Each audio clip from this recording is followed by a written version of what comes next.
नमस्ते। आज हामी एउटा निकै रोचक विषयमा कुरा गर्दैछौँ। एसक्यूएलका 5 भाषाहरू। सुन्दा अलि प्राविधिक लाग्ला, तर हामी यसलाई एउटा घर बनाउने र त्यसलाई सजाउने कथा जस्तै गरी बुझ्ने कोसिस गर्नेछौँ। ल सुरु गरौँ है त। डाटाबेस र एसक्यूएलको कुरा आउँदा अलि अप्ठ्यारो लाग्न सक्छ हैन त? तर सोच्नुहोस् त, यदि डाटाबेस व्यवस्थापन गर्नु भनेको आफ्नै एउटा घर बनाउनु र त्यसको रेखदेख गर्नु जस्तै भयो भने कस्तो होला? कुनै पनि घर बनाउनु अघि सबैभन्दा पहिला के चाहिन्छ? पक्कै पनि एउटा नक्सा, एउटा ब्लुप्रिन्ट। हो, डेटाबेसको संसारमा पनि त्यस्तै हुन्छ। र त्यो नक्सा बनाउने काम गर्छ हाम्रो आर्किटेक्ट, जसलाई हामी डेटा डेफिनेसन ल्याङ्ग्वेज अथवा छोटकरीमा डिडिएल भन्छौँ। यो डिडिएल भनेको के हो त? सोच्नुहोस्, यो आर्किटेक्टको हातमा भएको औजारहरूको सेट हो। यसले डेटाबेसको जग बसाल्ने, कोठाहरूको आकार कस्तो हुने, कहाँ पर्खाल लगाउने, कहाँ ढोका राख्ने भनेर संरचना तयार पार्छ। ध्यान दिनुपर्ने कुरा के हो भने यसले भित्र के सामान राख्ने भन्नेमा चासो दिँदैन, मात्र घरको ढाँचा कस्तो हुनेछ भन्नेमा केन्द्रित हुन्छ। अब आर्किटेक्टले प्रयोग गर्ने मुख्य औजारहरू हेरौँ। क्रिएट कमान्डले नयाँ टेबलहरू मतलब नयाँ कोठाहरू बनाउँछ। अल्टरले चाहिँ बनिसकेको कोठामा नयाँ झ्याल थप्ने वा ढोका सार्ने जस्तो संरचनामा केही फेरबदल गर्छ। अनि ड्रप, यसले त पुरै कोठा वा टेबललाई नै भत्काइदिन्छ। त्यसैगरी रिनेमले कोठाको नाम फेर्छ भने ट्रङ्केटले चाहिँ कोठाभित्रको सबै सामान एकैचोटि फालेर सफाचट बनाइदिन्छ।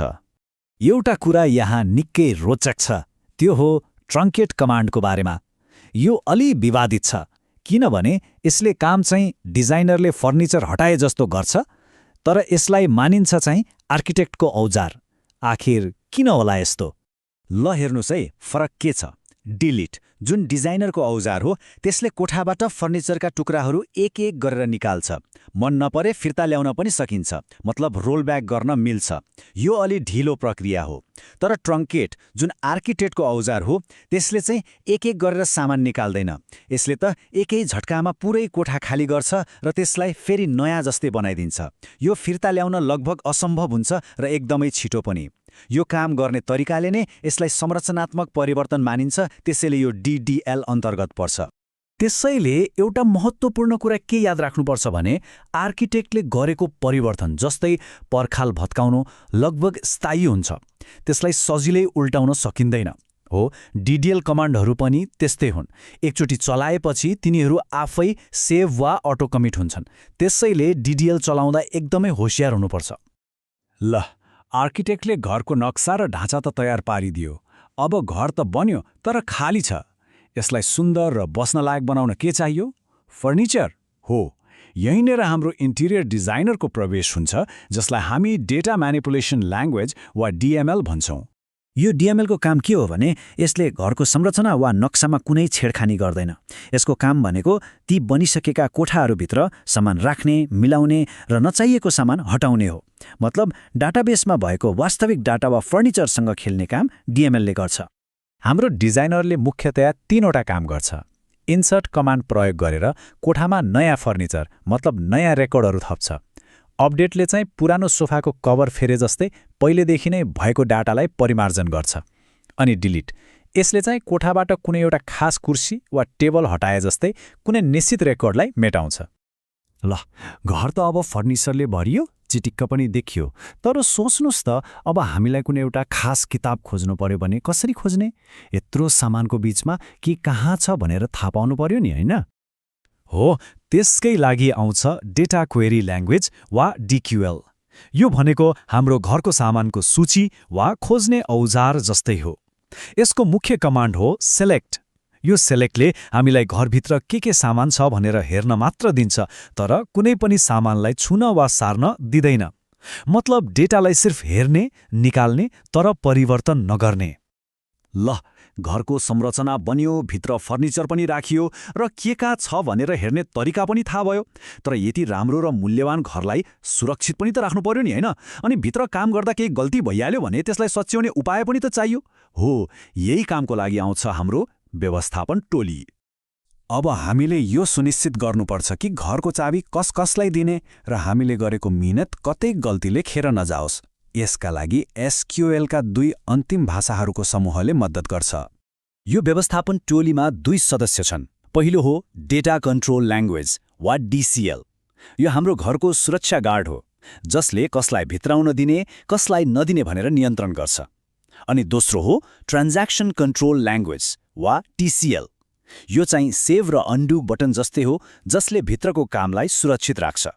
पहिले DCL अर्थात् हाम्रो सुरक्षा गार्डको कुरा गरौँ। यसको काम भनेको अनुमतिहरू व्यवस्थापन गर्नु हो।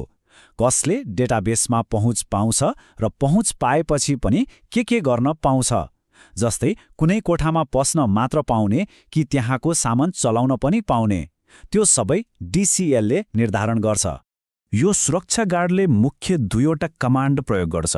पहिलो ग्रान्ट, यसले कुनै प्रयोगकर्तालाई विशेष अनुमति दिन्छ, मानव कोठाको चाबी दिए जस्तै। अनि दोस्रो रिभोक, यसले चाहिँ दिएको अनुमति वा चाबी फिर्ता लिन्छ। यति सरल तरिकाले डेटाबेसको सुरक्षा व्यवस्थापन गर्न सकिन्छ। अब पालो आयो TCLको, हाम्रो सेभ र अन्डु बटन। यसले परिवर्तनहरूको समूह, जसलाई ट्रान्ज्याक्सन भनिन्छ, त्यसलाई व्यवस्थापन गर्छ। यसको काम के हो भने हामीले गरेका कामहरू, जस्तै एउटा कोठाबाट सोफा हटाएर अर्कोमा राख्ने, यी सबै कामहरू या त एकैचोटि सफल हुनुपर्छ या त कुनै पनि हुनु हुँदैन। यसले डाटालाई सधैँ सही र व्यवस्थित अवस्थामा राख्न मद्दत गर्छ। यसका पनि आफ्नै कमान्डहरू छन्। कमिटले हामीले गरेको सबै कामलाई स्थायी रूपमा सेभ गर्छ। रोलब्याकले चाहिँ यदि केही गडबड भयो भने सबै परिवर्तनहरूलाई रद्द गरेर पहिलेकै अवस्थामा फर्काउँछ, मतलब अन्डु गर्छ। अनि सेभ पोइन्टले काम गर्दै जाँदा बीचबीचमा चेक पोइन्ट बनाउँछ, ताकि गल्ती भएमा पुरै सुरुबाट होइन कि त्यही चेक पोइन्टबाट काम सुरु गर्न सकियोस्। ल त हामीले हाम्रो घर बनाउन र व्यवस्थापन गर्न चाहिने सबै विशेषज्ञहरूलाई भेटिसक्यौँ। अब एकै ठाउँमा राखेर हेरौँ न त हाम्रो यो पुरा SQL टिम कस्तो देखिन्छ। यहाँ हेर्नुहोस् त, यो तालिकाले सबै कुरालाई कति राम्रोसँग देखाउँछ। DDL हाम्रो आर्किटेक्ट हो, जसले संरचना बनाउँछ। DML डिजाइनर हो, जसले डाटा मिलाउँछ। DQL खोज्ने औजार हो। DCL सुरक्षा गार्ड हो र TCL चाहिँ हाम्रो सुरक्षा बटन। यी 5 मिलेर नै एउटा पूर्ण र व्यवस्थित डाटाबेस बन्छ। यो सबै कुरा बुझ्नु किन जरुरी छ? किनभने आजको समयमा डाटा भनेको कुनै पनि संस्थाको लागि सबैभन्दा महत्त्वपूर्ण सम्पत्ति हो। र यो घरभित्रको बहुमूल्य सामान अर्थात् डाटालाई कसरी सुरक्षित राख्ने र व्यवस्थापन गर्ने भन्ने कुराले नै संस्थाको सफलता निर्धारण गर्छ। अब त हामीलाई आर्किटेक्ट, डिजाइनर र सुरक्षा टोली सबैको भूमिका थाहा भयो। अब एउटा प्रश्न सोच्नको लागि छोडेर जाँदैछु। यदि आफ्नो डेटाको घर बनाउनु पर्यो भने यी मध्ये कुन औजार सबैभन्दा पहिले उठाइन्छ होला?